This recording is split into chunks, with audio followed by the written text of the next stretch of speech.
नमस्कार साथियों, यदि आप भी शिक्षक भर्ती परीक्षाओं की तैयारी कर रहे हैं तो आप सभी के लिए खुशखबरी है, गुड न्यूज है। जी हाँ साथियों, देख सकते हैं वॉक इन इंटरव्यू के लिए सीधी एंगेजमेंट निकली है, जो कि academic consultants on short terms contract basis पर यह जॉब निकली हुई है।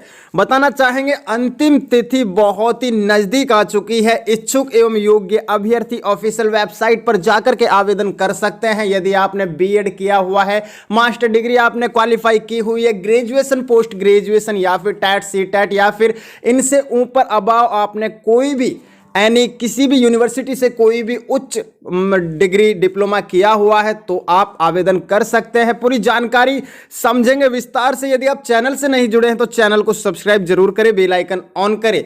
जी हाँ, बताना चाहेंगे साथियों, आप देख सकते हैं एंगेजमेंट ऑफ एकेडमिक कंसल्टेंट्स, जिसकी वैकेंसी नोटिफिकेशन रिलीज हो चुकी है एनसीटीई से। जी हाँ, national council for teacher education, जो कि न्यू दिल्ली के अंदर इसका हेड ऑफिस है। और वॉक इन इंटरव्यू पर ये डायरेक्ट भर्ती ज्वाइनिंग है। बताना चाहेंगे इसमें क्या पीरियड्स के लिए, कितने पीरियड के लिए यानी कि कितने समय के लिए इन वैकेंसीज को किया जा रहा है, पहले वो जान लेते हैं हम। आप देख सकते हैं the national council for teacher education, a स्टेटरी body under the ministry of education, government of India is seeking application for the following post on short term contract basis. These posts will be selected on the basis on walk in interview schedule be held on 19 April 2024 Friday at 11 AM। यानी कि साथियों सुबह 11 बजे 19 अप्रैल 2024 को आपका सीधा interview होना है। उसके लिए समय इसमें बिल्कुल क्लियरली मेंशन किया हुआ है। जी हाँ, बताना चाहेंगे जो कि मैं आपको पोस्ट बता ही चुका हूं, कॉन्ट्रैक्ट बेसिस पर एकेडमिक कंसल्टेंट्स की पोस्ट है, जिसमें कि proforma and application and other details may be downloaded from NCTE official website, जो कि ये है। कोई भी क्वेरी हो, कोई भी जानकारी आपको पूछनी है, समझनी है, आप www.ncte.gov.in इस ऑफिशियल वेबसाइट, जो कि एनसीटीई की ऑफिशियल वेबसाइट है, वहां पर जाकर पूरी जानकारी, एलिजिबिलिटी क्या है, आयु सीमा क्या है, कैसे अप्लाई करनी है, कैसे नहीं करनी है, कौन कौन से अभ्यर्थी अप्लाई कर सकते हैं, क्या रेस्ट्रिक्शंस है, क्या सभी स्टेट्स एलिजिबल है या नहीं है, केंद्र सरकार की जॉब है या राज्य सरकार की जॉब है, जैसे भी है आप पूरी जानकारी इस नोटिफिकेशन के जरिए, एडवर्टीजमेंट के जरिए समझ सकते हैं। बताना चाहेंगे साथियों, देख लेते हैं हम। नेम ऑफ द पोस्ट इसमें लिखी हुई है academic consultants in the national council for teacher education, sector 10 Dwarka, new Delhi 110075, जो कि पिन कोड है उस एरिया का। और द्वारका में, नई दिल्ली में इसका हेड ऑफिस कह सकते हैं एनसीटीई का, वहीं पर ये वैकेंसी आपकी लोकेशन होने वाली है। जी हाँ, पोस्ट जो कि देख सकते हैं वैकेंसी संख्या 7 है और इसमें लिखा हुआ period of consultancy short term contract basis 6 months extendable based on performance. यदि आप एक बार आप जब सिलेक्ट हो जाओगे तो आपके परफॉर्मेंस यानी कि आपकी कार्य के आधार पर आपको उसमें बढ़ाया जाएगा, यानी कि आपका जो आपकी जो समय सीमा होगी उसे बढ़ाया जाएगा या फिर उसे उतना ही रखा जाएगा, वो आपके परफॉर्मा पर डिपेंड करता है।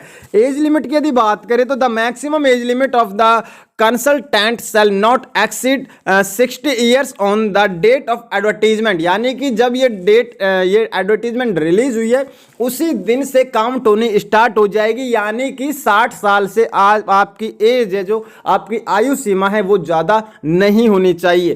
क्वालिफिकेशन इसेंशियल क्राइटेरिया की यदि बात करें तो इसेंशियल क्वालिफिकेशन आप देख सकते हैं एकेडमिक, जिसमें कि master degree from recognised university institute with minimum 55% marks on equivalent grade, यानी कि साथियों किसी भी मान्यता प्राप्त विश्वविद्यालय से 55% अंक आपके अनिवार्य होने चाहिए मास्टर डिग्री में, और साथ में बीएड या फिर एमएड या फिर education as a subject, graduation in या पीजी, यानी कि ग्रेजुएशन सब्जेक्ट यानी कि शिक्षा से संबंधित आपके पास में एक सब्जेक्ट, एक रिलेटेड रिलेटेड विषय होनी चाहिए जिसके लिए आप इन पोस्ट्स के लिए आवेदन करते हैं एनसीटीई की इन भर्तियों के लिए। जी हाँ, एक्सपीरियंस की यदि बात करें तो इसमें क्लियरली मेंशन कर दिया गया है एडवर्टीजमेंट में, जो कि आप पढ़ सकते हैं।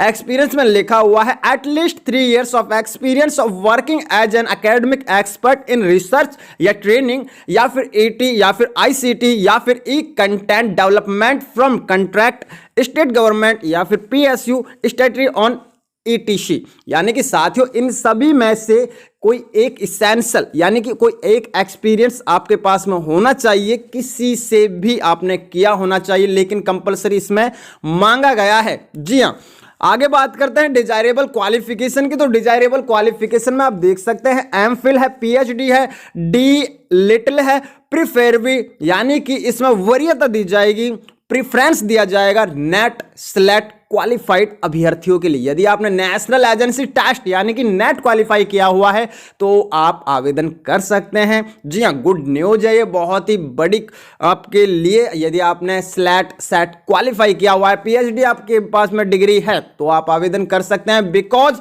मास्टर डिग्री कंपलसरी होनी चाहिए, साथ में आपके पास में जो कि बीएड डिग्री भी इसमें होनी चाहिए, जो कि एक एजुकेशन रिलेटेड सब्जेक्ट आपके पास में साथियों होना चाहिए, तब जाकर के आप इन भर्तियों के लिए आवेदन कर सकते हैं। जी हाँ, और बताना चाहेंगे इसमें साथियों गुड कम्युनिकेशन स्किल्स होनी चाहिए, जो कि दोनों लैंग्वेज में होनी चाहिए, हिंदी हो इंग्लिश हो, लेकिन अल्टरनेट लैंग्वेज आपके पास में नहीं होनी चाहिए, ताकि उसके लिए आपका जो फॉर्म है उसमें कोई मिस्टेक ना हो, वो उसमें कोई भी रिजेक्शन ना मिल सके। Knowledge of educational policy formulation report writing भी चाहिए, development of research tools collection and analysis to data etc, ये सब कुछ भी आपको उसमें चाहिए होगा, जो कि साथ ही उसमें डिजायरेबल क्वालिफिकेशन में दिया हुआ है। Having work on any project policy related matter related to NEP 2022 यानी कि साथियों 2020 इसमें लिखा हुआ नैशनल एजुकेशन पॉलिसी के तहत ये एक प्रोजेक्ट या फिर इससे रिलेटेड आपके पास में डिजायरेबल क्वालिफिकेशन में होनी चाहिए। जी हाँ, नोट आप कर सकते हैं, इसमें क्लियरली मेंशन किया हुआ है नोट में the period of time taken by candidate to acquire MPhil and for PhD degree shall not be considered and teaching research experience to be claimed for engagement as academic consultant. इसमें लिखा हुआ है MPhil यानी कि PhD philosophy of doctorate की जो degree होती है उसको लेकर भी इसमें दी हुई है कि एक बार इनसे रिलेटेड भी आपके पास में एक्सपीरियंस होना चाहिए। जी हाँ साथियों, रेम्यूनरेशन की यदि बात करें तो रेम्यूनरेशन आप देख सकते हैं 75,000 पर मंथ इसमें दिया जाएगा। जी हाँ, 75,000 रुपए इसमें पर मंथ आपको रेम्यूनरेशन दिया जाएगा, और बाकी की जानकारी आप खुद से चेक करें ताकि आपको अच्छे से समझ आ सके। जी हाँ, मैं अपनी हर एक वीडियो में ये कहता हूं कि सबसे पहले आवेदन करने से पहले आपको पूरी नोटिफिकेशन ध्यानपूर्वक पढ़नी है, उसके बाद में ही आपको आवेदन करना है, ताकि कोई भी मिस्टेक या कोई भी गलती आपके फॉर्म को रिजेक्ट ना कर सके। जी हाँ, इस वीडियो को लाइक कर दीजिए, चैनल को सब्सक्राइब करके बेल आइकन ऑन कीजिए। मिलते हैं ताकि इंफॉर्मेटिव वीडियो के साथ।